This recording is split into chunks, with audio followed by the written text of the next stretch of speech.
Hello and welcome to अंग्रेजी की पाठशाला। और आज हम करेंगे क्लास 12th इंग्लिश का पैसेज थर्ड और lesson number 2।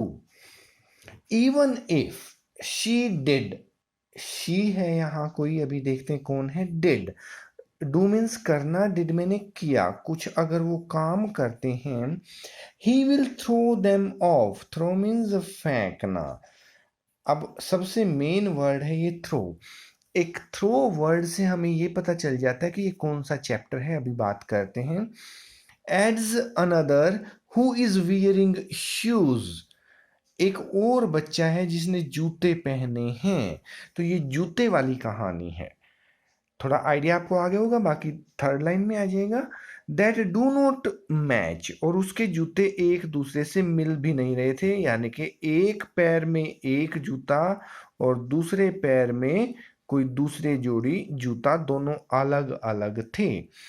When I comment on it, और जब मैंने उसको ये बताया कि तेरे जूते अलग अलग हैं, मैंने कमेंट किया, मैंने अपनी कोई बात उसे कही, मैंने अपनी टिप्पणी उसको जब दी।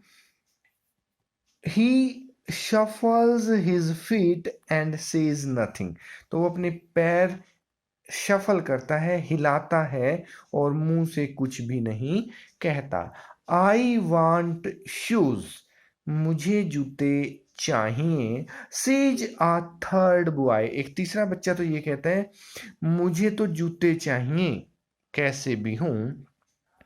Who has never owned, never means कभी भी नहीं, ओन्ड मैंने अपना, मालिक जो होते हैं, जो खुद के होते हैं। अ पेयर, कभी भी उसे एक जोड़ी जूता जीवन में नहीं मिला था। ऑल हिज लाइफ, पूरे जीवन में। ट्रैवलिंग अक्रॉस द कंट्री, पूरे देश में वो घूमा है, ट्रैवल किया है। आई हैव सीन चिल्ड्रन, और जैसे जैसे मैं घूमी हूँ पूरे, क्योंकि यहाँ लेखिका जो है वो लेडी है, जैसे जैसे वो घूमी है उसने देखा है कि किस तरह से बच्चे वॉकिंग, चलते हैं, वॉक मीन्स चलना। बेयर फिट, नंगे पांव। पूरे भारत देश में लगभग हर राज्य में आपको ऐसी तस्वीर मिल जाएगी कि बच्चे जो हैं वो नंगे पैर घूमेंगे। कहाँ? सिटीज, शहरों में, विलेजेस, गांव में, सड़कों के ऊपर नंगे पांव घूमते फिरते हैं।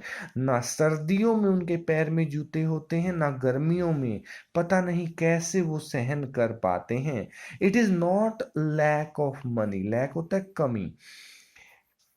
इसका एक कारण हो सकता है कि पैसे की कमी हो, लेकिन यहाँ कहती है लेखिका नो, कि पैसे की कमी नहीं है, बट अ ट्रेडिशन, लेकिन इन लोगों ने एक रीति रिवाज बना रखा है, एक रिवाज जो है, एक ट्रेडिशन जो है वो बना रखा है।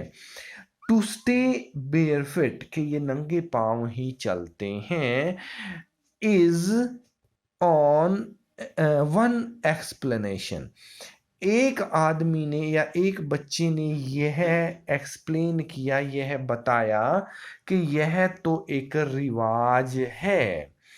आई वंडर, और मुझे बहुत हैरानी होती है, if this is only an excuse, ये वास्तव में रीति रिवाज है या कोई एक्सक्यूज है, बहाना है, to explain away a perpetual state of poetry. जैसे कि कोई पोइट्री, कविताएं करता है, कविता लिखता है, तो उसके लिए एक दिमाग की स्टेट होनी चाहिए, एक स्थिति होती है जिसमें बैठ करके वो लिखते हैं। और परपेचुअल वो बनाई जाती है, खुद नहीं होती। तो ये कह रहे हैं ये बहाना भी कहीं उन्होंने ऐसे तो नहीं बनाया जैसे कि कवि अपनी कविता बनाता है। एक्सक्यूज और पोइट्री बिल्कुल पास पास आ गए हैं, इनको जोड़ देते हैं। ये बहाना उसी तरह से बनाया गया था जिसमें जानबूझकर हम कविता बनाते हैं, जैसे ट्विंकल ट्विंकल लिटिल स्टार, तो स्टार से मिलता जुलता वर्ड आता है how I wonder what you are. जानबूझकर शब्द मिलाए जाते हैं, तो इन्होंने ये बहाना भी जानबूझकर ही मिलाया था। कॉम्प्रीहेंशन क्वेश्चंस देख लेते हैं। What is the name of the chapter? वही है lost spring, the lost spring. Name of the writer Anees Jung. और थर्ड क्वेश्चन देखते हैं, who will throw them off? कौन फेंकेगा? वो जो रैग पीकर बॉयज थे, या हम ये भी कर सकते हैं one of the boys said this. What will he throw off? अब फेंकेगा क्या? शूज को फेंकेगा। हम इसको पूरा भी कर सकते हैं कि he will throw off the shoes. What did she do? अब शी क्या करती है? शी जो है वो shoes to the rag picker, rag picker जो है उनको जूते देती है। शी कौन है? एक बच्चे की माँ। तो हम इसका अगर पूरी लाइन बनाने तो ये भी कर सकते हैं, she gave shoes to the rag pickers. और ये सारा ना भविष्य में बात की गई कि दे सकती है, तो शी विल गिव भी हम यहाँ पर लगा सकते हैं। हमारे पास तीन ऑप्शंस हो गई हैं, तीनों में से कोई भी आप कर सकते हैं। Where will the children go? बच्चे जाएंगे कहाँ? They will travel across the country barefoot. पूरे में बच्चे भी नंगे घूमते हैं, कहीं पर भी आप देख सकते हैं। What explanation do they give? वो क्या एक्सप्लेनेशन देते हैं? They call it a tradition.